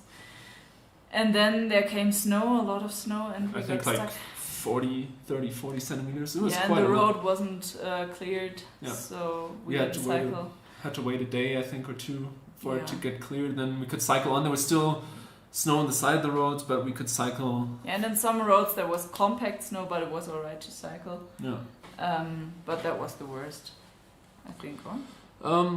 Yeah. Otherwise. I think icy roads, like here, like we mentioned, we've had some extremely cold nights, but it's like a desert cold, so there's no ice, there's no nothing. It's just. And in the morning, it thaws very fast because the sun comes up. So. Yeah. There's a ferry from South Korea, so both with one set of flights. Oh. Yeah, we're actually thinking about if we're doing Japan, if there is a ferry, taking a ferry to South Korea, but that would be really cool. Yeah. Thanks for the information. Thanks for the information. We haven't. We thought there might be something, but we haven't looked into it so far because it's so far ahead. But yeah. But yeah, that would be really cool. Happy to host you in Perth. Awesome. Thanks. We're flying Vietnam to South Korea, then cycling South Korea to Japan by ferry. Okay. Oh, nice. Then we're gonna see the countries already. Yeah, I think that's videos. That's cool. That's cool. I think that could be something similar to what we might do. Yeah. Mm-hmm. Vietnam is amazing. Yeah, that's awesome. I'd be curious, how do you guys prepare a setup budget for those kind of trips in advance? Would love to bike Southeast Asia too. A setup, well, yeah, it's very subjective, like we already said. It really depends where you're cycling, generally what your philosophy is. How long you want to cycle. In which areas you want to cycle, how remote they are, etc. And of course what your budget is, of course, for a setup. And then budget, it also really depends on how you want to travel.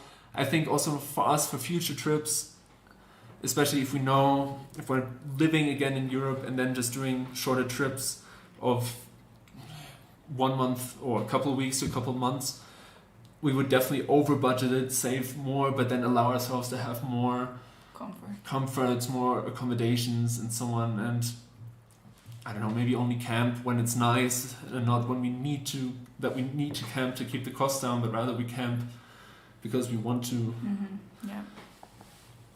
So yeah, the answer is, I don't know. How do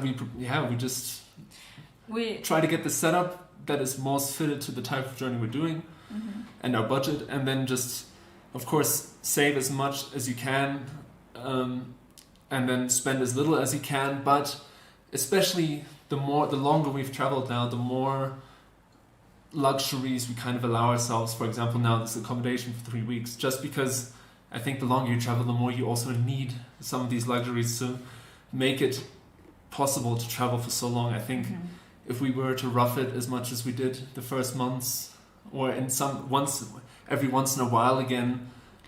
Maybe there are other people that can do it and still enjoy it, but at some point we felt like we need a bit more comforts and sometimes luxury and breaks from camping too. Yeah, I mean, if you can, like in Peru now, many times we had to camp. Like for like nothing. 2 weeks on end, there was nothing, so we camped, and then it's fine. It's just then when you have, it's nice to have a change again at some point as well. Yeah. All right. The problem is the flights prices are crazy nowadays. Used to fly from Vietnam to Australia was 150 now. Wow, that's a lot. Actually, it's I think 1 or 2 months ago, but we already looked for flights from Perth to Bali in Indonesia, and that was actually quite cheap. But I guess lots of people fly from Australia to Bali because it's pretty popular. So that would be like a good option for us that we could afford. So yeah, we have to see. Yeah.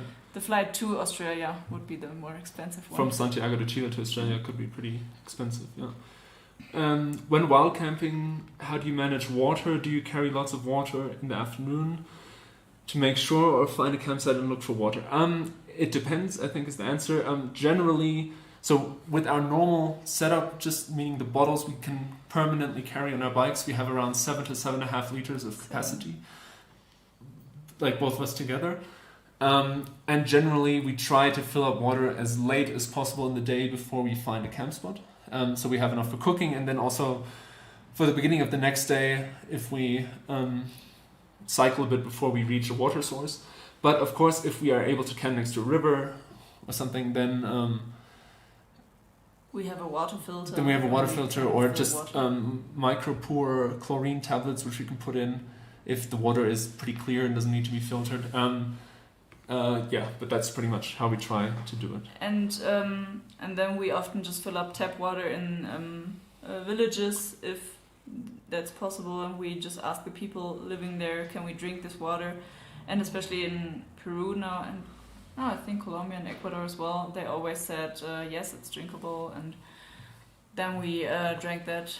Might be also the reason we had more digestive issues, but yeah.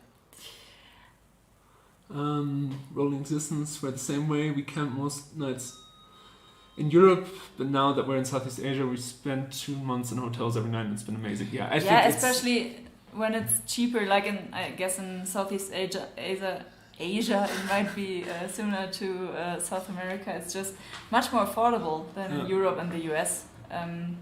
Therefore, you don't feel bad if you get accommodation. In the US, one night in a hotel was, in the cheapest motel, was maybe $60 upwards. Yeah. And here the cheapest we had was in Colombia for €3.50. So you don't feel bad to get that. It's different worlds, and I think you don't feel bad getting it, depending on your budget, of course. I mean, of course, there will be people that, for them, even that is a lot of money. And I mean, €3.50 was an exception. They're not usually that cheap. Usually around €10. 10, maybe. 15, yeah. But for two persons. But for two people, it's still all right. And especially if you don't do it every single day, we try to still find a balance. But it's definitely, it makes it a lot easier, especially long term. Yeah. If one day you visit Morocco, you're welcome. Thank you. Flats or clipless? Flats. Also, we both never tried clipless.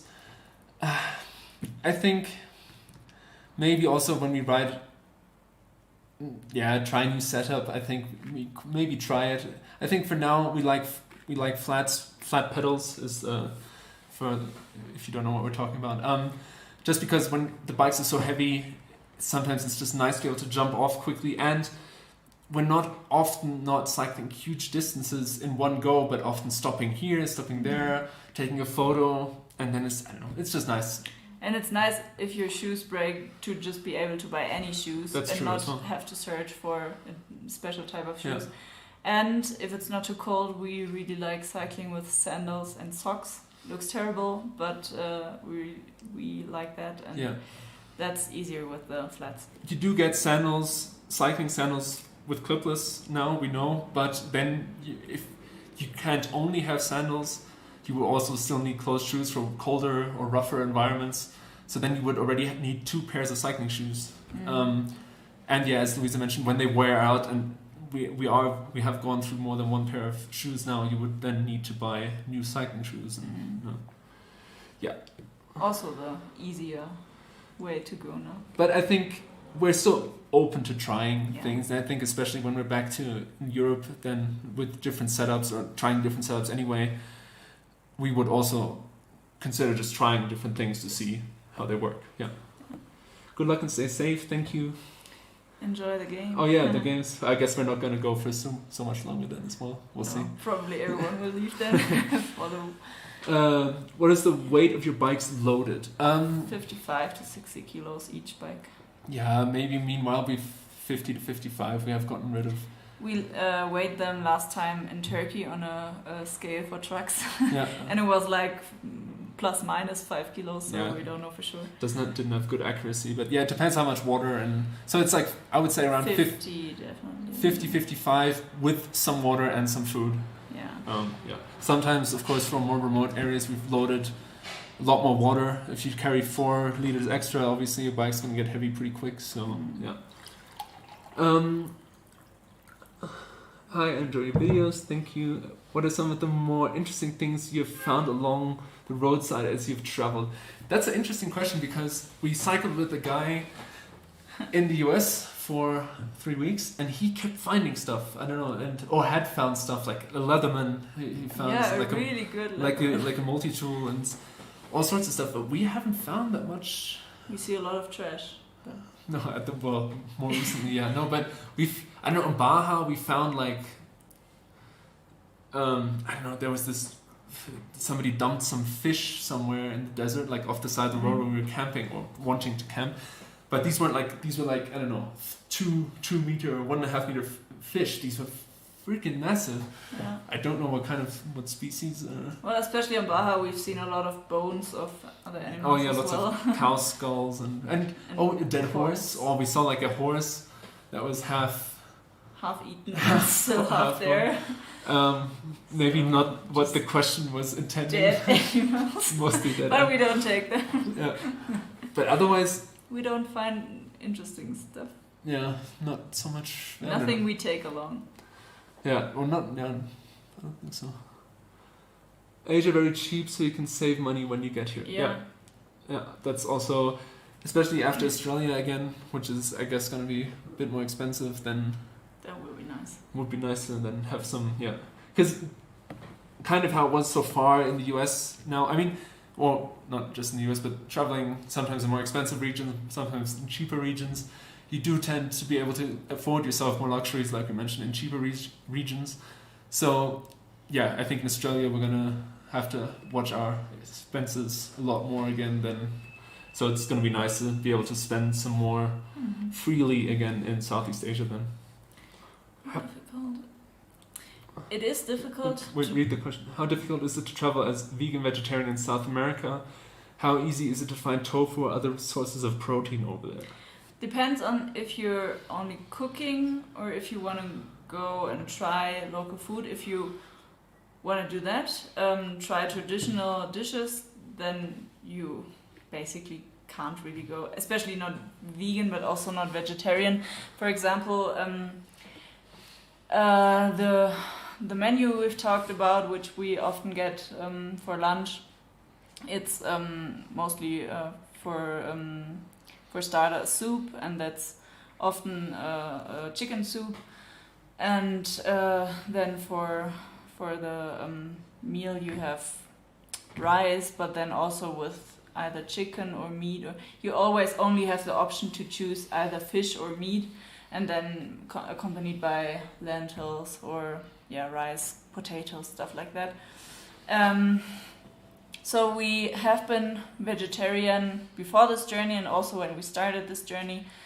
But I think in Mexico at some point we said, it's so sad we can't try any of these local dishes, or some of course, but mostly we couldn't try it. And also people invited us to lunch, they cooked for us, and it really feels not nice to then say, oh, I don't eat this and I don't eat this. So we said, just okay, have the potatoes or something. Okay, we're gonna start eating meat and fish for trying stuff and for just having a bit easier life. But we're only cooking vegetarian or vegan, and that's totally possible. Yeah. There are huge markets in every town, every city, where you can get all kinds of vegetables and then lots of lentils, which is a good source of protein for us. And chickpeas and quinoa. And yeah, you get everything like from the markets. And tofu only in big supermarkets. yeah, we haven't bought tofu in ages, I so think we don't need that for protein. in Peru, for example, we were 3 months in Peru, cycled to the whole country, and we went to 2 supermarkets. Yeah, in Lima was a big supermarket, and in Cajamarca, I think. Cajamarca, yeah. And the other cities, they don't have they have these markets, But not a supermarket. but not a supermarket. So they don't have high-end imported foreign products, so to Yeah, say. Yeah. but you get cheese and everything on the markets. Yeah, yeah. Which is often, most of the time, it's much nicer because it's much cheaper Yeah. going to markets, and it's a cool atmosphere, and it's just, you get some more exotic stuff, but you don't get like some of these stuff like tofu, for example. Yeah. What's your thoughts about the regulation in some of Europe about wild camping? Well, yeah, I mean, of course, we would wish that wild camping were easier especially in Europe. Many places it's just illegal. I mean, we can of course understand that it should be regulated. Well, I think it makes sense that it is regulated, but maybe it even has to be more regulated, that there are just certain areas where you can camp wild. Mm-hmm. I mean, for example, in the north of Germany, we don't know about all of Europe, of course, but of course Scandinavia is kind of more at the forefront of that, but they also have more raw wilderness than much of Europe, where you have the Jedermannsrecht, I think it's called, where you're allowed to pretty much camp everywhere if you're not inside of a house. Not inside the house. We don't know the exact rules, but something like that. And in northern Germany, you also have Schleswig-Holstein, I think it's a German state. You have these these designated wild camping areas, and they don't cost anything or a very small amount. And they're not occupied or anything. You just go there, and it's just and you don't. I think they're not toilets or anything. Yeah, you just can camp. And I think if you have more of this throughout Europe, it would definitely make sense, because it's first of all, it's not fun to have to stealth camp and go under some bridge or into, I don't know, the forest next to the motorway or something like that to set up your tent, and then often only going in when it's getting dark and leaving early, like we also did a lot in the US, so it's not just Europe. But and I think it would make so much sense if it were more regulated in the sense that you have these designated areas, but especially if I think many people still do it anyway. Yeah, and like us, for example, and if you just regulate it a bit, but still allow people to do it. Yeah, there's no harm in. If people don't leave, of course, you shouldn't leave trash. You shouldn't cause a fire or something. That's obvious. Yeah. And then there's no reason for us. Even like, for example, I think for these places in the north of Germany, you do, I think for most of them have to register, but often it doesn't cost anything. Which also maybe makes sense to trace if there's, I don't know, at the end a huge pile of trash, so you at least know which people were there at the time, and you can kind of maybe trace it back. But maybe you don't even need that. I don't know. But it's a bit sad that it just pretty much doesn't exist in most of Europe. Thanks and safe travels. Thank you very much. Thanks for watching. Thanks for watching. And I think many people have to go now, so I think we're gonna only do a few more questions.